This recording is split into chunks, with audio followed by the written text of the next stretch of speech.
video review of the IKEA vented hob.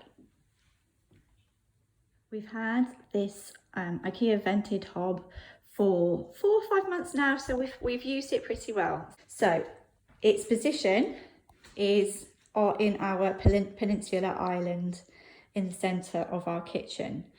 It's up against an exterior wall. We had a side return extension in our terraced house, and it meant that we couldn't do exterior venting, which we preferred, because there was nowhere, we couldn't put it out to anywhere.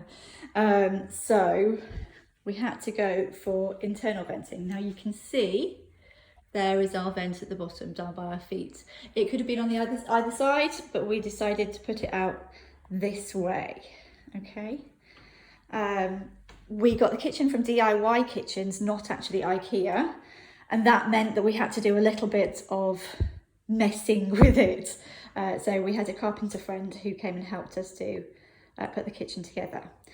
So first of all, I'll show you what it's like underneath. Okay. In the top drawer, we have got the carpenter used offcuts from the side panels and things to create a little panel. So this has to have very shallow things because it's got to come underneath that lip. But I've got a nice handy little section there that is tall and tall enough for my oils. And then I've got what's that brand? Oxo, is it? Drawer organiser. And then on this side, I've got pan stands and chopping boards. There's usually some more chopping boards in there, as well as the kind of everyday stuff. Underneath, this is where the mechanics of the hob is. Okay, so you can see it's pretty big. There's actually an area here where you're meant to kind of take it off frequently to empty it.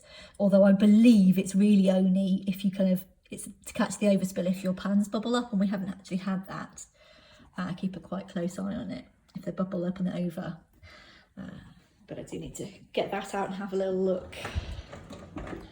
Okay, bottom pan drawer, that's my pan drawers. So there's a few more pans that usually live in there. I've got some Le Creuset type pans, so one's are they either of those Le Creuset anymore? I think that might be Sainsbury's rip-off. So they have a rougher surface. So because of that, and because as you can see, even though this is a north-facing room, it's really quite bright and there's a lot of reflections. We have got a little scratch on here already. Can you see that? And I think that was when they fitted it. That was my husband when he fitted it. So for that reason, I got these hob guards. So they were from Baco Glide, and they live on there most of the time. Okay, so that I don't spend so much time panicking, and it also covers up the kind of greasy handprints that we get from children, etc. So that's often what it looks like when you come into the room. Okay, they do need a bit of a clean again, but there we go. So I'll just show you it in operation. It's pretty easy to work. Okay, so to switch it on, you've got just the on switch. It will recognise which hob has got something on it. I'm going to put it right all the way up to power boost. And that's going to make that go really high. I'm going to turn that off. You can have it unlinked, but it's quite noisy when it's doing that, but you can see it starts to boil really quickly. That's one of the things I'm really impressed with. I know that's common for an induction hob, but I have never had an induction hob before, so this is the noise of it at quite a low setting. So that's 2. That's about what we have it on usually, in fairness. There's very few things where we get producing enough steam for it to be full whack. But it will, if you put it on power boost, it automatically takes it to full whack. I just turn it down, and you can see we're already starting to get some steam.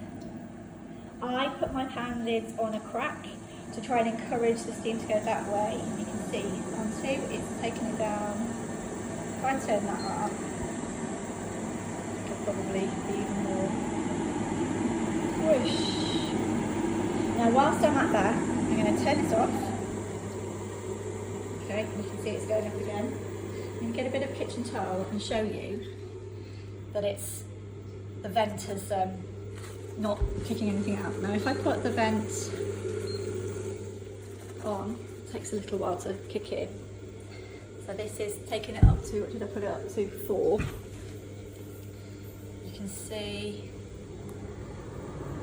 you start to get a bit of a breeze. Okay, so wherever you position your vent, be okay with it producing a breeze.